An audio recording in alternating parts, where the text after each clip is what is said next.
ক্ষমা করে দিও আমাকে। আমি তোমার জীবনে ভালো মানুষ হতে পারিনি। তোমার মতো করে তোমাকে বুঝতে শিখিনি।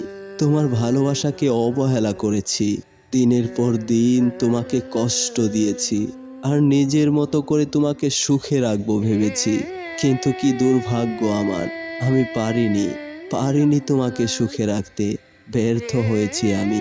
তবে একটা কথা মনে রেখো, এই যে আমি তোমাকে এত শাসন করতাম, তোমাকে বকাবকি করতাম, দিনের পর দিন তোমার প্রতি অভিমান করে না খেয়ে থাকতাম, তোমাকে অবিশ্বাস করতাম, এই সব ব্যাপারগুলো না আমার ভালোবাসার অংশ ছিল।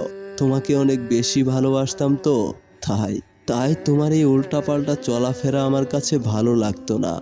জানো, আমি খুব পরিষ্কারভাবে বুঝতে পারতাম তুমি দিনের পর দিন আমার সঙ্গে মিথ্যা কথা বলে আমাকে ধোঁকা দিয়ে যাচ্ছ।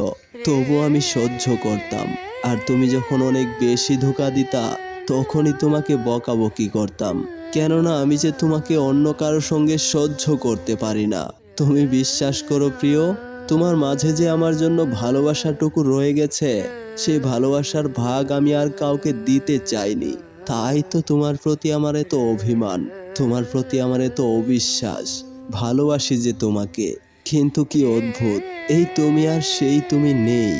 কেননা তোমাকে যে আমি তোমার মাঝেই খুঁজে পাই না। যদি আমার কথা বিশ্বাস না হয়, তুমি নিজেকে আয়নার সামনে একবার দাঁড় করিও। তুমি তোমাকে চিনতে পারবা না। অনেকটা বদলে গেছো তুমি। তুমি আর তোমার মাঝে নেই। হয়তো তোমার এই সুন্দর মনটা অন্য কাউকে বিলিয়ে দিয়েছ।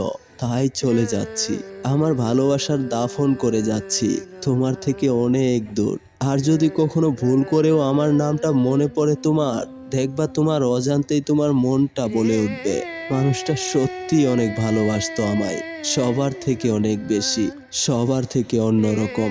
প্রিয়তম, ভালো থেকো তুমি, সুখে থেকো। ও হ্যাঁ, একদিন তোমায় কথা দিয়েছিলাম তোমাকে অনেকটা সুখে রাখবো। তাই ক্ষমা করে দিও, ক্ষমা করে দিও। প্রিয় দর্শক, আমাদের আজকের গল্পটি কেমন হয়েছে জানাতে ভুলো না। আর ভালো লাগলে অবশ্যই একটি লাইক করে শেয়ার করে দাও বন্ধু বান্ধবের কাছে। তাছাড়া আমাদের সাহায্য করতে আমাদের চ্যানেলটি সাবস্ক্রাইব করো। তো আজ যাচ্ছি আমি মাসুদ, আবারও দেখা হবে অন্য কোনো গল্পে। ভালো থেকো, সুখে থেকো। Bye bye.